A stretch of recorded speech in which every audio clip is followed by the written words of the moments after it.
Israel और Hamas के बीच आज जंग का 8वां दिन है। दोनों तरफ सैकड़ों लोगों की जान जा रही है।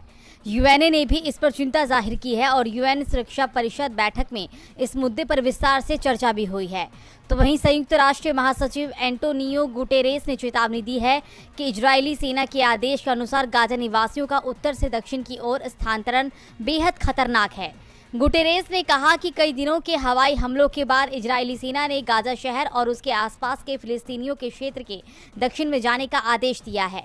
घनी आबादी वाले युद्ध क्षेत्र में 10 लाख से अधिक लोगों को बिना भोजन, पानी या आवास वाले स्थान पर ले जाना, जब पूरा क्षेत्र घेराबंदी में हो, तो बेहद खतरनाक है।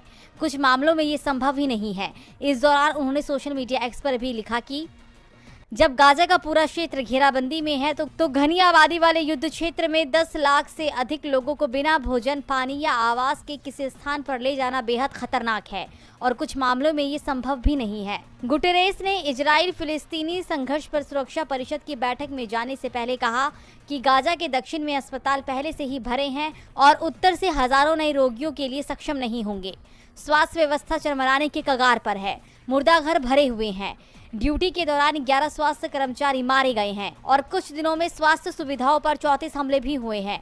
गाजा का पूरा क्षेत्र जल संकट का सामना कर रहा है क्योंकि बुनियादी ढांचा क्षतिग्रस्त हो गया है और बिजली पंपों और अलवणीकरण संयंत्रों के लिए बिजली नहीं है। समाचार एजेंसी सिन्हुआ की रिपोर्ट के अनुसार गुटेरेस ने कहा कि गाजा में स्थिति खतरनाक स्तर पर पहुंच गई है। दिल्ली के रामलीला मैदान में मुस्लिम महापंचायत बुलाई गई है। तारीख का ऐलान हो गया है। 29 अक्टूबर को मुस्लिम समुदाय की महापंचायत होनी है। महापंचायत में उन मुद्दों को उठाया जाएगा जिसका सामना मुस्लिम समुदाय को पिछले 9 सालों से रोज करना पड़ रहा है। केंद्र में मोदी सरकार बनने के बाद से ही मुस्लिम समुदाय निशाने पर रहा है और हर गुजरते दिन के साथ परेशानियां बढ़ती ही जा रही हैं, जिसे लेकर मुस्लिम समुदाय की महापंचायत बुलाई गई है। इत्तेहादे मिलाद काउंसिल के अध्यक्ष मौलाना तौकीर रजा ने कहा कि ये कार्यक्रम पूरी तरह से गैर राजनीतिक होगा। वी द इंडियन मुस्लिम के बैनर तले इसका आयोजन किया जा रहा है, जिसमें सभी समुदायों के बीच शांति और सहयोग की कामना की जाएगी। उन्होंने कहा कि देश में मुसलमानों की आबादी करीब 15% है, लेकिन अपने ही देश में मुस्लिमों को शैक्षिक, आर्थिक और राजनीतिक मामलों में पीछे धकेला जा रहा है।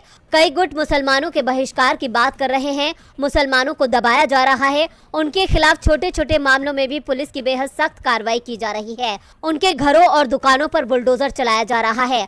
रजा ने आरोप लगाते हुए कहा कि हमारी पहचान मिटाने की कोशिश हो रही है। हमें गुटों से ऊपर उठकर इस महापंचायत में हिस्सा लेना चाहिए।